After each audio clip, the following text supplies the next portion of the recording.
All right, everyone.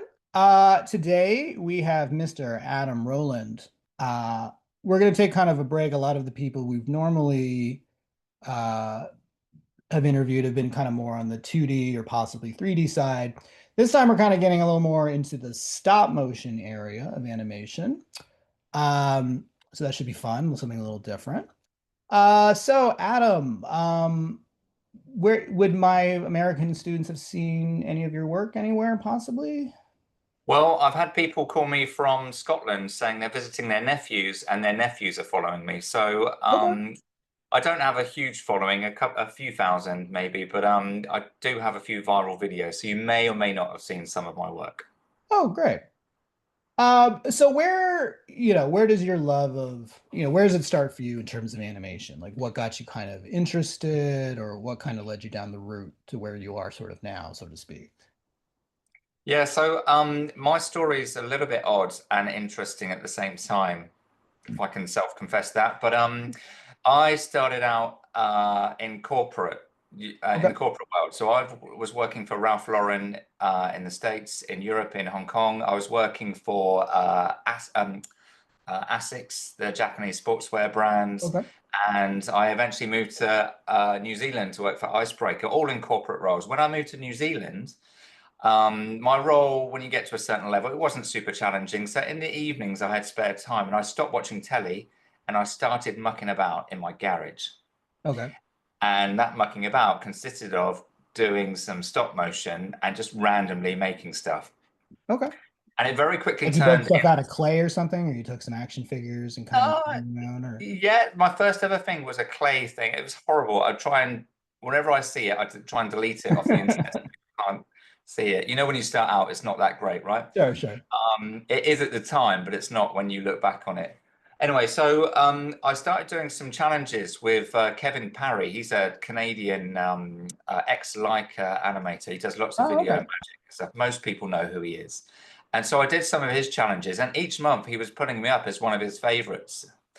He was And running like a YouTube channel or a website or what do you mean is channel? on Instagram, he On was doing a Instagram. Okay. monthly challenge to animate a box or a Sure, red sure. book. Okay. And I had fun with that, and I really liked the challenge. And I created some stuff which I'll probably be proud of still now, and it's some of my best performing work. Mhm. So, mixing stop motion with live video, which was really cool. And he kept putting it out and saying, "Hey, this is cool. This guy from New Zealand." And Mhm. so each time you do one of those things, and you get recognition and a few more followers, it's kind of addictive, right? And then I Sure. just kept trying to upskill. Okay. So it started 8 years ago while I was in a corporate role in the evenings doing little cheeky challenges online. Sure. And it led to 5 years ago, I entered a competition in New Zealand called the 48-hour film competition. It's a nationwide competition. Yeah, I think in And America they have something like that. Or maybe it's yeah, 24 hours, but it's something where, yes, you have to make a video or a movie yeah. within a short past period of time. Friday night, you get the brief and you have to deliver it by Sunday at 7 p.m. Anyway, so I entered this as a solo person, and there's 500 other people all doing, like from film schools and film colleges and stuff, all Right. doing theirs as well. I was doing it in stop motion. I'm the only one in New Zealand, by the way, that's doing stop motion here. And I won Best Director and Best Film Oh, for the nice. city. Knocked out 300 or so other really, really good teams. And Sure. I was just blown away by the fact that I could win that with so little experience.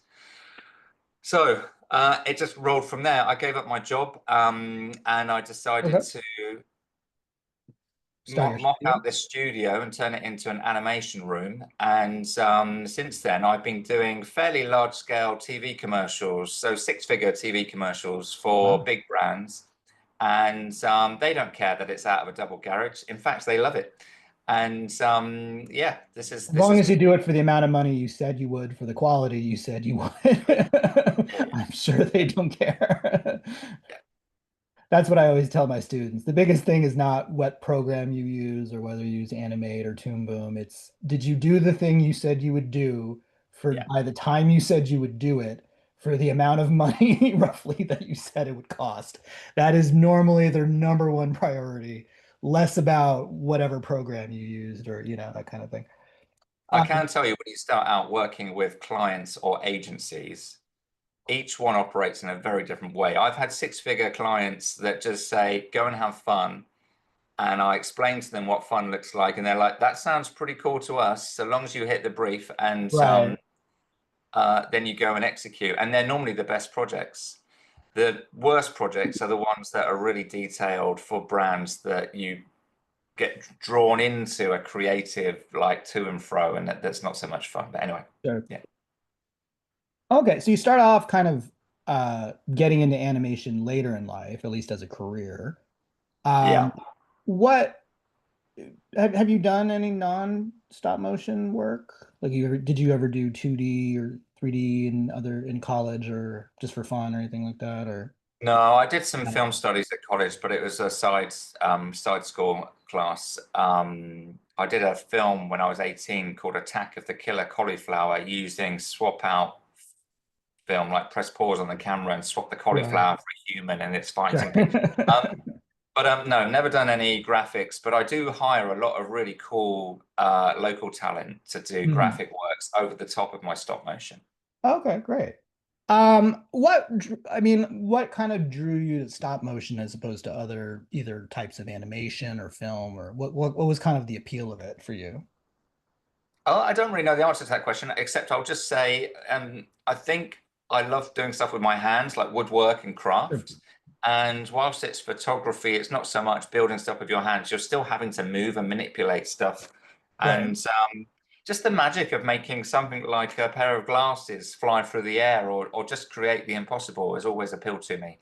And all that mucking about in the early stages when I wasn't very good, it's just you making something live that hasn't Right. got Well, life. yeah, that's It's kind of the just joke is that every animator kind of sees themselves as a low-level deity, whereas yeah, you sort of making life yeah. occur. I don't.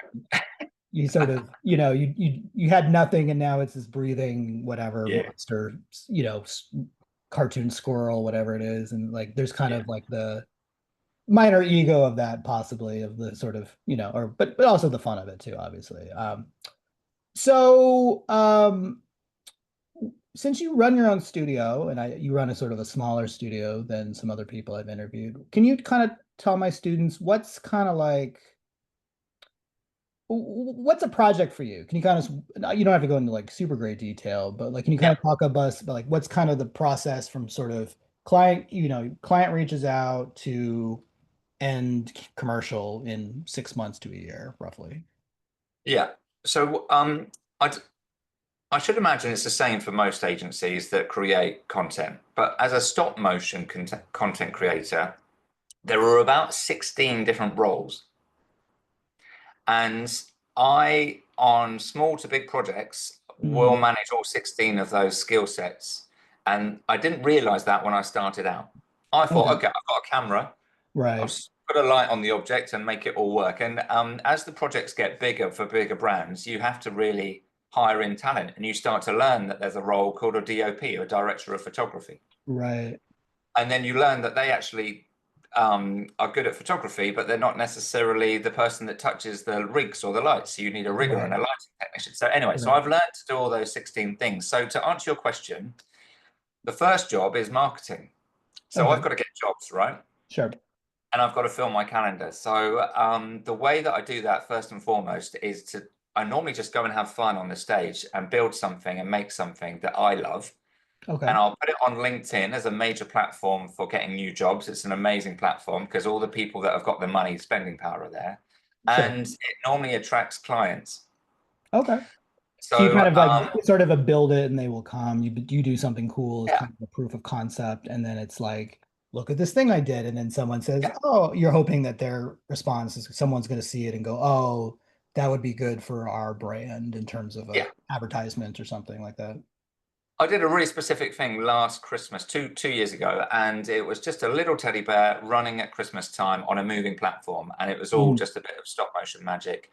Threw it Right. on LinkedIn and socials, and within 2 weeks, Lee Jeans in Hong Kong called me up and said, "We actually have a little character that we want him to run and do the things that your Teddy's doing. Oh, Can you nice. make it happen?" And they spent a big Right.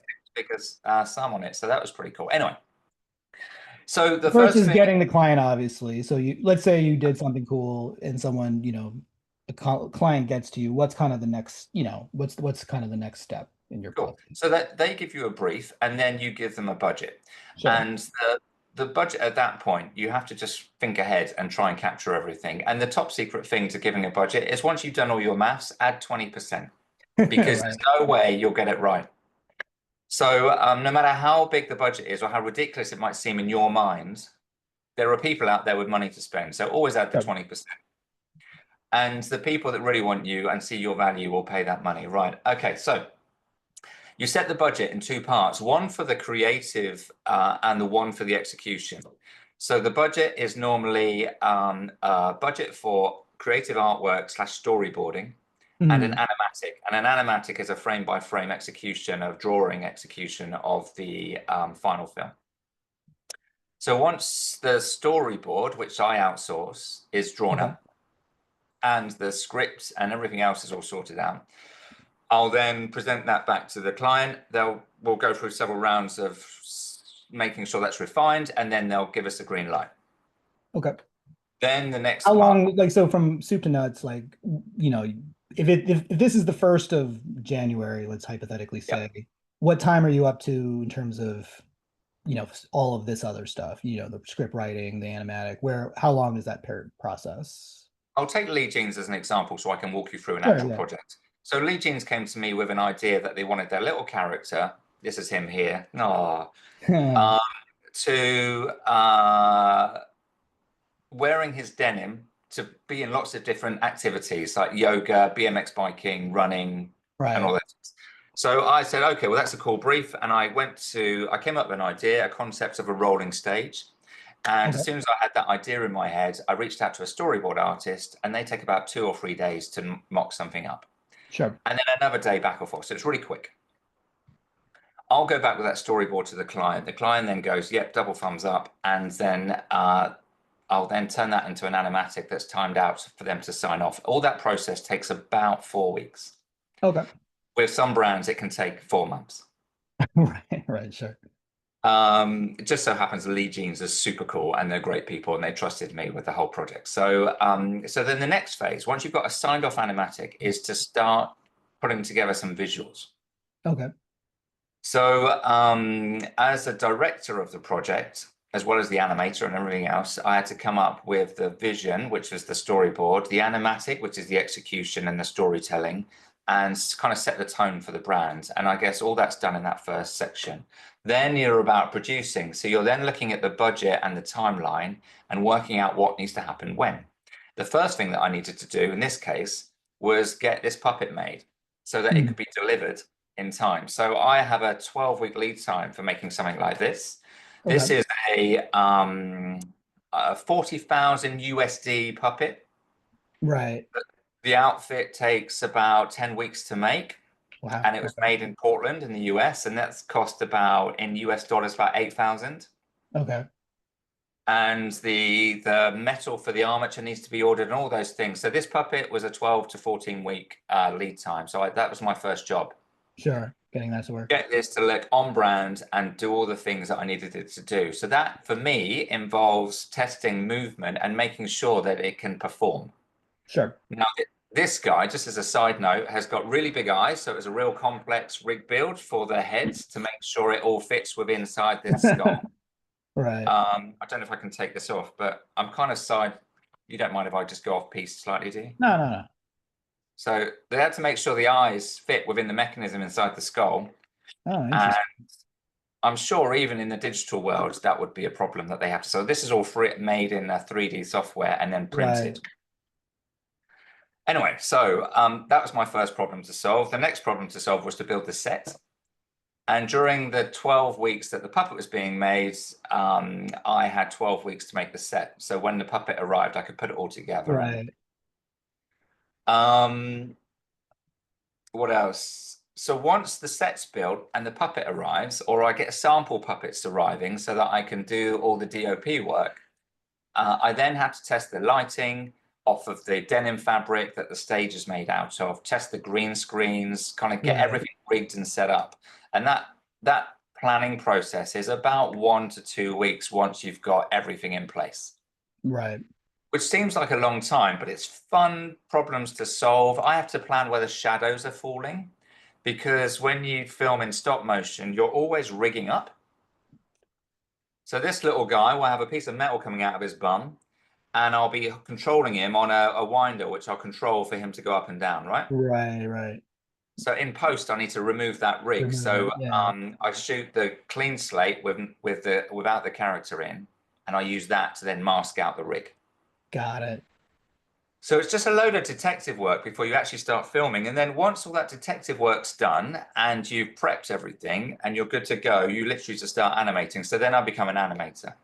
So Okay. up until now, I've been director, storyboard writer. Let me pause you right. Hold on. So about 6 weeks for the first part, the Yeah. pre-production, the story, animatic approval from client. And then you said another couple, two, like 8 weeks, six, 12 In this weeks, case, it was 14 weeks because I 14 had to weeks. So puppet each another. time. So we're now kind of at like 4 months in Yeah. ish, give or take, give or take. Okay. So now so 4 months in now you finally get to anime. Yes. All right. So could you walk us through that a little? Yeah. So in stop motion terms, for a big project, you animate on a budget of 2 seconds per day. Okay. And just to get quickly technical, those 2 seconds per day is 24 frames, so 12 frames per second, which is actually then converted to 24 for film. You do it on the double or on the twos? Yeah, on twos, yeah. In this case, I was shooting on ones, but I still budgeted for 2 seconds per day, which is 48 frames.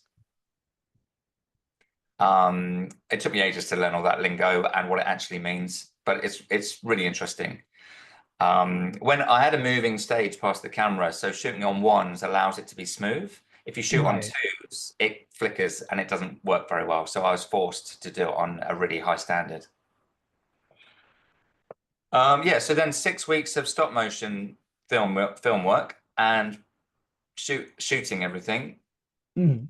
And then just to cut to the chase, about a week to 2 weeks of post to edit out the rigs, Right.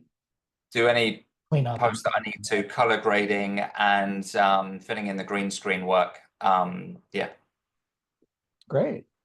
So soup to nuts. So it's two 6 months. seconds a day.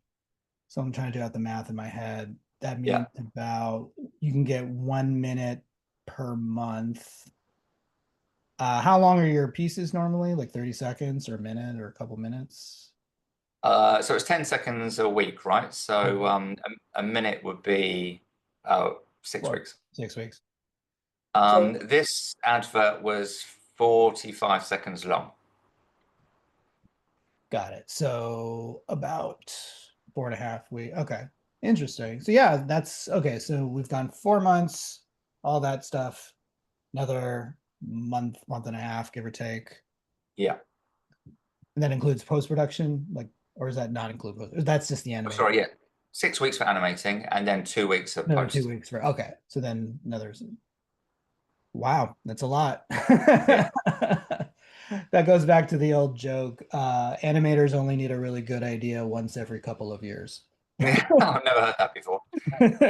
Um, hey, I'll just reflect on it though. I worked in corporate for 25 years. uh, There's no real fun sitting behind a desk for 6 months. There's a sure, lot of fun sitting in your own double garage making a commercial for Lee Jeans. sure, sure. Everyone that I meet says, "Oh, stop motion. Oh, it's so like slow," and I'm like, it's fun, it's creative, and it's interesting, and it's problem solving. So it's not Mhm. it's actually not what they perceive it to be. Sure. Um, so you kind of told us about the process you do.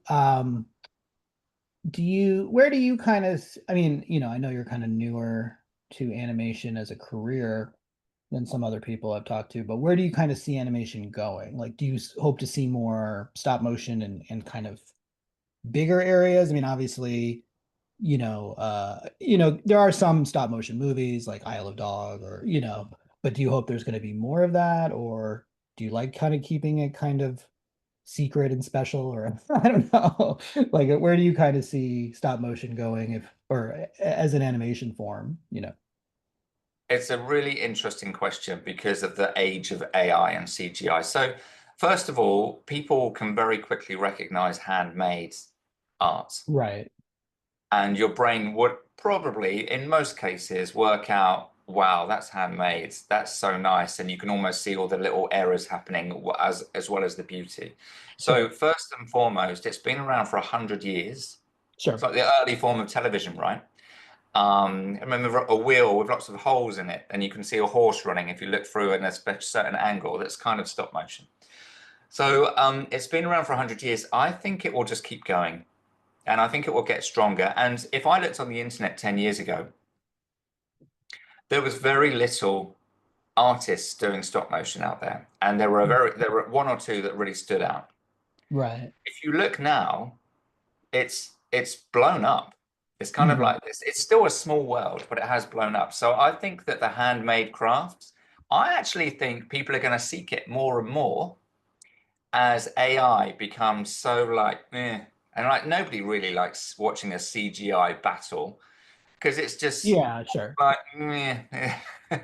Well, um, this is kind of what happened. Like I've been in animation my whole life, and I remember, when I was in college, I was really into 3D. 3D was kind of new at this point. This is like the early 2000s, you know what I mean? And so Pixar had only really been around for like less than a decade at this point. And as time when it went on, it was kind of like, not that I have anything against 3D or anything, but I kind of found myself being more attracted to the sort of waking life, rotoscoping, that kind of stuff, because there was kind of that organicness that, things like 3D, by definition of how they work, they are smooth. If yeah, you animate in 3D, your character has to perfectly move across. Like you can kind of edit it to fake it to make it look non-organic, or you know what I mean, to make yeah, to kind of give you those pops, so to speak. But like by definition, that kind of work is always going to be very super smooth, right? yeah, And obviously the only way to do that is through, help of technology, which is not, I'm not saying that's good or bad. It just kind of is what it is. But, yeah, stop motion is always, going back to like in America, we had these like, 1960s Christmas movies that was kind of where a lot of the stop motion was really kind yeah, of yeah, became famous, at least in America, where it's like, part of their charm was the fact that they were not perfect by any stretch. Like there were, awkwardness to it, but that, and it felt like you could touch the characters, and that was part of the charm, as yeah. opposed to AI or something where it's like clearly, not to say, I'm not saying it's good or bad, it just kind of is, where it doesn't have that same kind of feel to it. So Hey, I'm not against AI. It might sound like I am, but I'm very sure, pro stop motion because it's my passion, right? And that's my sure. life. What I will say is that storytelling trumps the medium. So if you can have a really great stop motion with a bad story, it's not going to be very good. Same with CGI, computer generated, or even AI in the future. So if it's a great story, I actually don't mind what medium it is, so long as it's not distractingly bad. And Right, sometimes right, CGI, you see a car crash, and it's like a car wouldn't crash like that. right. And in stop motion, if a car crashes incorrectly, it's actually kind of fun to watch. Whereas in CGI, you think, oh, they haven't quite nailed that. But anyway, yeah. I think, well, yeah, yeah, it's interesting. Like I do, I kind of always tell my students this. Like I know when Pixar started, like if you look back on the original Toy Story, like the way the characters look in a 3D Yeah. form, they're very rudimentary by Mm. 2025 standards.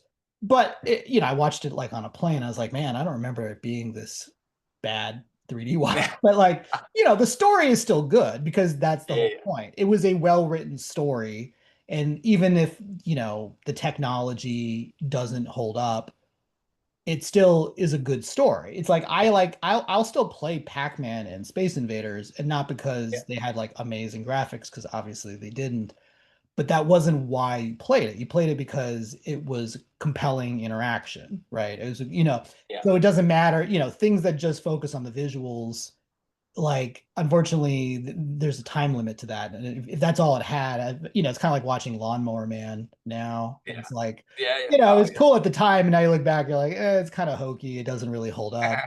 But like a Pixar movie, even though the technology is obviously far behind what it is now, it still holds up because the story's Yeah, very good. yeah, yeah, yeah. And that was by design. They spent a lot of time writing the story, so I agree with what you're saying, where it's like, whatever we do, whatever you do with animation, if the story is good, that'll be the major contributor to it.